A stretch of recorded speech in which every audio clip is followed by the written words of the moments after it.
Согласно данным Черноморэнерго, динамика собираемости за потребленную электроэнергию на протяжении десятилетий не превышала и 25%, в то время как для нормального функционирования энергетической компании необходимо хотя бы 60%, отмечают специалисты.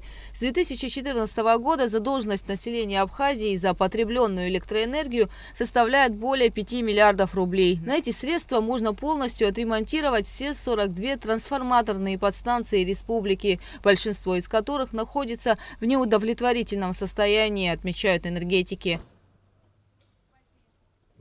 Возьмем 110 на 10, подстанцию.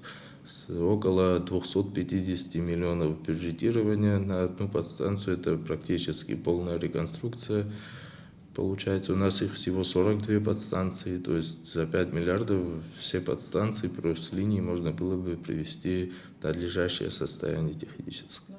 Среди абонентов республики около 4,5 тысяч госпредприятий, ИП, ООО, а также 7,5 тысяч льготных плательщиков. Остальные – физические лица, с которыми возникают особые проблемы. Сама логика восприятия электроэнергии, она недопонимается. То есть ее воспринимают, электроэнергию воспринимают как налог.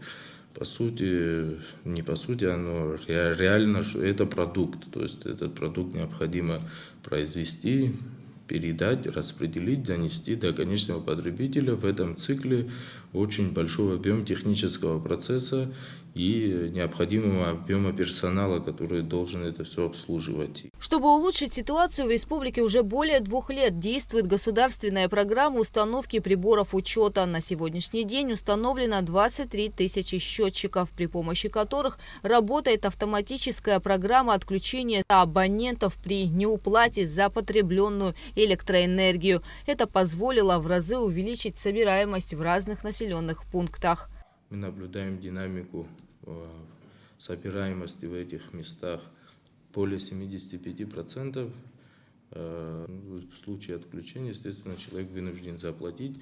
Только таким методом получилось получить эффект. Но во всем этом мы наблюдаем, особенно в Очимчирском районе, где идет установка, что очень много людей социально не готовы к оплате, то есть социально незащищенные слои, вот я уже много раз это говорил, необходимо принимать какое-то решение, определить какие-то критерии, по которым люди будут получать с нашей стороны или со стороны государства помощь в счет компенсации потребленной электроэнергии. Мы все-таки по анализу 2023 года наблюдаем снижение потребления на более 300 миллионов киловатт-часов. В 2024 году планируется установить еще 30 тысяч счетчиков за счет средств государственного бюджета. В программу по установке приборов вкладывается и Черноморэнерго. В прошлом году более 60 миллионов собственных средств Черноморэнерго затратили на установку приборов учета.